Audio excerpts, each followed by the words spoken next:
ಶ್ರೀ ಶ್ರೀ ಶ್ರೀ ಬಾಲಗಂಗಾಧರನಾಥ ಸ್ವಾಮೀಜಿ ಅವರಲ್ಲಿ.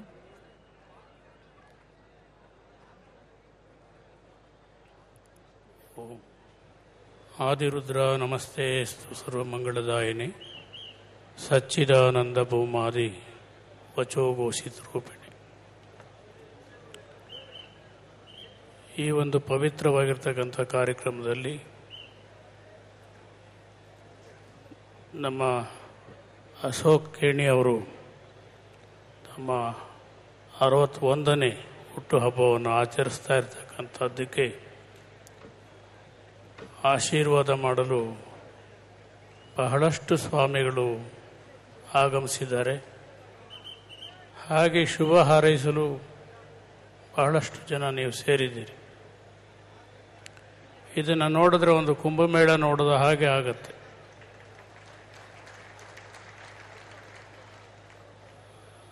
ಅಶೋಕ್ ಕೇಣಿಯವರ ಅಭಿಲಾಷೆಯನ್ನು ಎಲ್ಲರೂ ಸಹ ತಿಳಿದಿದ್ದೀರಿ. ಅಮೇರಿಕಾದಲ್ಲಿ ಹಣವನ್ನು ಸಂಪಾದನೆ ಮಾಡಿದ್ರೂ ಅಮೇರಿಕಾದ ಜನಕ್ಕೆ ವಿದ್ಯೆ ಅನುಕೂಲಗಳನ್ನು ಕಲ್ಪಿಸೋದ್ರಿಂದ ನಮಗೆ ಮುಂದೆ ಏನು ಪ್ರಯೋಜನ ಇಲ್ಲ. ಆ ಹಣವನ್ನು ತಮ್ಮ ಟ್ರಸ್ಟಿನ ವತಿಯಿಂದ ಕರ್ನಾಟಕಕ್ಕೆ ತಂದು ಅದರಲ್ಲೂ ಉತ್ತರ ಭಾಗದ ಜನತೆಗೆ ರಸ್ತೆ, ವಿದ್ಯಾಭ್ಯಾಸಕ್ಕೆ ಅನುಕೂಲಗಳು ಇವನ್ನೆಲ್ಲ ಮಾಡಬೇಕು ಅಂತಕ್ಕಂಥ ಸಂಕಲ್ಪವನ್ನು ಅವರು ಹೊಂದಿದ್ದಾರೆ ಅಂತ ಕೇಳಿದಾಗ ಅವರ ದೂರದೃಷ್ಟಿ ಬಡವರ ಕಡೆ ಇದೆ, ಹಳ್ಳಿಗಾಡಿನ ಕಡೆ ಇದೆ.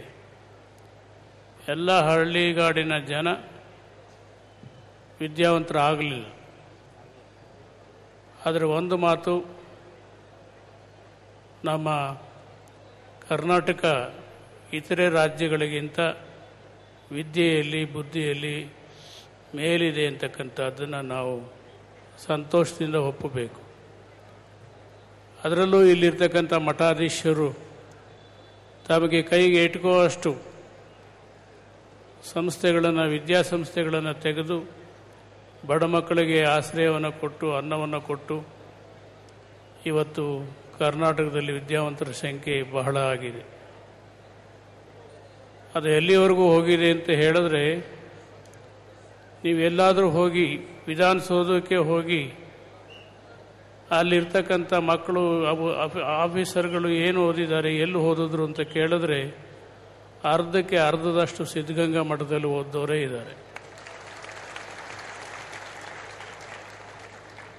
ಸಿದ್ಧಗಂಗಾ ಶ್ರೀಗಳು ಮೊದಲಿಂದಲೂ ಧರ್ಮ ಜಾತಿ ಯಾವುದನ್ನು ನೋಡ್ದೇನೆ ಎಲ್ಲ ಮಕ್ಕಳಿಗೆ ಅನ್ನ ಕೊಟ್ಟು 16,000 ಮಕ್ಕಳಿಗೆ ಅನ್ನ ಕೊಟ್ಟು ವಿದ್ಯೆ ಕೊಟ್ಟು ಬೆಳೆಸಿದ್ರ ಪರಿಣಾಮ ಇವತ್ತು ವಿದೇಶದಲ್ಲೂ ಅಮೆರಿಕದಲ್ಲೂ ಸಹ ಇದ್ದಾರೆ ಅನ್ನೋದಕ್ಕೆ ಇಲ್ಲಿ ಅನೇಕ ಜನ ಇರಬೇಕು. ಆ ದೃಷ್ಟಿಯಿಂದ ಅವರ ಮಾರ್ಗದರ್ಶನವನ್ನು ಎಲ್ಲ ಸ್ವಾಮಿಗಳು ಪಡ್ಕೊಂಡು ನಾವು ಆ ಮಾರ್ಗದರ್ಶನದಲ್ಲಿ ಹೋಗಿ ವಿದ್ಯಾಭ್ಯಾಸಕ್ಕೆ ಅನುಕೂಲಗಳನ್ನು ಮಾಡುವಂಥ ಕಾರ್ಯಕ್ರಮವನ್ನು ಇಟ್ಟುಕೊಂಡು, ಇದರ ಪರಿಣಾಮ ಏನಾಗಿದೆ ಅಂತ ಹೇಳಿದ್ರೆ, ನಮ್ಮ ಸ್ವಾಮಿಗಳು ಸುಮ್ಮನೆ ಕೊಡ್ತಿಲ್ಲ, ಶ್ರದ್ಧೆಯಿಂದ ಕೆಲಸ ಮಾಡ್ತಾರೆ. ಸಮಾಜದ ಬಗ್ಗೆ ಕಳಕಳಿ ಇದೆ, ಬಡವರ ಬಗ್ಗೆ ಕಳಕಳಿ ಇದೆ. ಎಲ್ಲಿ ಅನ್ಯಾಯ ಆಗುತ್ತೋ ಅಲ್ಲಿ ನ್ಯಾಯಕ್ಕೆ ಹೋರಾಟ ಮಾಡುವಂಥ ಮನಸ್ಸು ಇದೆ ಅನ್ನೋಂಥದ್ದನ್ನು ನಾವೆಲ್ಲರೂ ನೋಡಿದ್ದೀವಿ ಅನೇಕ ಸಂದರ್ಭದಲ್ಲಿ. ಆ ಮಾರ್ಗದಲ್ಲೇ ಬಂದಂಥ ಅಶೋಕ್ ಕೇಣಿಯವರು ಅವರ ಹುಟ್ಟುಹಬ್ಬವನ್ನು ಮಂಡ್ಯದಲ್ಲಿ, ಮೈಸೂರಿನಲ್ಲಿ, ಹಾಗೆ ಈ ಒಂದು ಸ್ಥಳದಲ್ಲಿ ಮಾಡಿರ್ತಕ್ಕಂಥದ್ದು, ದಾವಣಗೆರೆ ಸ್ಥಳದಲ್ಲಿ ಮಾಡಿರ್ತಕ್ಕಂಥದ್ದು ಅವರ ಕೀರ್ತಿಗೆ, ಅವರ ಸಾಧನೆಗೆ ಅವರು ಹೆಮ್ಮೆ ಪಟ್ಟುಕೊಳ್ಳುವಂಥ ವಿಚಾರ ಇದು. ಇಂಥ ಒಂದು ಸನ್ನಿವೇಶವನ್ನು ಹಿಂದೆ ಯಾರೂ ಸೃಷ್ಟಿ ಮಾಡಿರಲಿಲ್ಲ. ಬರೀ ಧರ್ಮಗುರುಗಳನ್ನೇ ಕರೆಸಿ ರಾಜಕೀಯ ಅದು ಇದು ಅದನ್ನು ಜೋಡಿಸ್ತೇನೆ ಕೇವಲ ಧರ್ಮಗುರುಗಳನ್ನು ಕರೆದು ಪೂರ ಧರ್ಮಗುರುಗಳಿಂದ ಸಾಂಸ್ಕೃತಿಕ ಹಾಗೂ ಧಾರ್ಮಿಕ ವಿಚಾರಗಳನ್ನು ಇಟ್ಕೊಂಡಿರ್ತಕ್ಕಂಥದ್ದು ಒಂದು ವಿಶೇಷ. ಇಂಥ ಒಂದು ಕಾರ್ಯಕ್ರಮಕ್ಕೆ ನಮ್ಮನ್ನು ಕರೆದಾಗ ನಮಗೆ ಬಹಳ ಸಂತೋಷ ಆಯಿತು. ಆದರೆ ಬರಲಿಕ್ಕೆ ಆಗದೇ ಇದ್ರೂ ನಾವು ಬರೋ ಹಾಗೆ ಏನೇನು ಏರ್ಪಾಡು ಬೇಕೋ ಅದನ್ನೆಲ್ಲ ಮಾಡಿ ಅಶೋಕ್ ಕೇಣಿಯವರು ಈ ಕಾರ್ಯಕ್ರಮ ಬರಬೇಕು. ನಮ್ಮ ದಾವಣಗೆರೆ ಜನ ಎಷ್ಟು ಮುಗ್ಧರು, ಎಷ್ಟು ಭಕ್ತರು ಅನ್ನೋದನ್ನು ನೋಡಬೇಕು ಸ್ವಾಮಿಗಳೇ ಅಂತ ಅಂದಾಗ ನನಗೆ ಸಂತೋಷ ಆಯಿತು, ಆನಂದ ಆಯಿತು. ನೀವೆಲ್ಲರೂ ಇಷ್ಟು ಒಂದು ನಿಶಬ್ದವಾಗಿ ಕೂತ್ಕೊಂಡು ಸಭೆಯನ್ನು ನಡೆಸ್ತಾ ಇದ್ದೀರಿ ಅಂತ ಹೇಳಿದ್ರೆ ಇಂಥ ಸಭೆಗಳನ್ನ ನೋಡೋದೇ ಅಪರೂಪ. ಹಾಗೆ ಇವತ್ತು ಅಶೋಕ್ ಕೇಣಿಯವರು ಕರ್ನಾಟಕದ ಜನತೆಯನ್ನು ಉದ್ಧಾರ ಮಾಡೋಕ್ಕೆ ಬಂದಿರುವಾಗ ಬರ್ತಕ್ಕಂಥ ಅಡಚಣೆಗಳೇನಾದರೂ ಇದ್ದರೆ ಅವ್ರ ಜೊತೆಯಲ್ಲಿ ನಿಲ್ಲುವಂಥ ಅಭಿಮಾನವೂ ನಮ್ಮಲ್ಲಿರಬೇಕು. ಈ ಒಂದು ಭಾವನೆಯಿಂದ ನಾವು ನಮ್ಮ ಹತ್ರ ಬಂದು ಅವರು ಒಂದು ಮಾತನ್ನು ಕೇಳಿದ್ರು, ಸ್ವಾಮಿಗಳೇ ನೀವೇನೇನೋ ಕೆಲಸ ಮಾಡ್ತಿದ್ದೀರಿ ಅಂತ ಗೊತ್ತಾಯಿತು, ನನ್ನಿಂದ ಏನಾದರೂ ಕೆಲಸ ಆಗಬೇಕಾ ಅಂತ ಕೇಳಿದ್ರು. ಆಗ ನಾನು ಹೇಳಿದೆ, ನಿಮ್ಮಿಂದ ಏನು ಕೆಲಸ ಮಾಡಲಿಕ್ಕಾಗತ್ತೆ, ಹಾಗೆ ರೋಡು ಅದು ಇದು ಮಾಡಬೇಕಂದ್ರೆ ಸರ್ಕಾರ ಮಾಡುತ್ತೆ, ಹಾಗೆ ಇಲ್ಲ ನೀವೇನು ಹೇಳಿದ್ರು ನಾನು ಮಾಡ್ತೀನಿ ಅಂದರು.